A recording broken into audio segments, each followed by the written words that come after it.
தெய்வம் நின்னு கொல்லும், குடி தினம் தினம் கொல்லும் அப்படின்னு சொல்லிட்டு தலைவர் சொன்னது இப்ப நம்ம எல்லாருக்கும் புரிஞ்சிருக்கும்னு நினைக்கிறேன். நேத்து நடிகர் ரோபோ சங்கர் அண்ணன் உடல்நலை குறைவுனால இறந்துட்டாரு.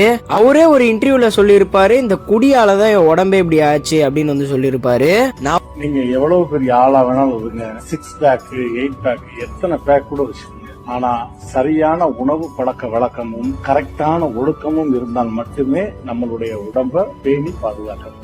இப்ப என்னையே எடுத்துக்கங்களேன், நான் வந்து ஒரு காலத்துல ஒரு பெரிய பாடி பில்டரா இருந்தேன். ஆனா அதுக்கப்புறம் சேரக்கூடாத சேர்க்கை, இந்த சோசியல் ட்ரிங்கர்னு நம்ம பழகிடுறோம். அது பழகி என்ன பண்றோம், அந்த ட்ரிங்க்ல அடிக்ட் ஆயிரும். அப்படி அடிக்ட் ஆனதுக்கு அப்புறம் தான் தெரியும், கொஞ்ச காலத்துக்கு அப்புறம் அது இல்லாம நம்மளால இருக்கவே முடியாது. அந்த மாதிரி அடிக்ட் ஆனதுக்கு அப்புறம் நம்மளுடைய உடம்புல உள்ள ஆர்கன்ஸ் நமக்கு தெரியாம செயலிழந்து போனதுக்கு அப்புறம் தான் அதை நினைச்சு நம்ம ஃபீல் பண்ணுவோம். நான் ஒரு மிமிக்ரி ஆர்டிஸ்ட், அவருடைய டைலாக்ஸ நிறைய பேசி கிளாப்ஸ் வாங்கியிருக்கேன். மெயினா அந்த அன்னிக்கால 6 மணி டைலாக நான் நிறைய ஸ்டேஜ்ல பேசியிருக்கேன். ஃபர்ஸ்ட் அந்த காமெடியை பார்க்கும்போது உளுந்து உளுந்து சிரிப்போம். இனிமே அந்த காமெடியை பார்த்தா கண்டிப்பா கண்கள்ல இருந்து தண்ணீர் வரும். 46ன்றது ஒரு இறக்குற வயசு. வீடியோ பாக்குற நீங்க யாராச்சும் குடிக்கிறவங்களா இருந்தீங்கன்னா தயவு செஞ்சு குடிய நிப்பாட்டிடுங்க.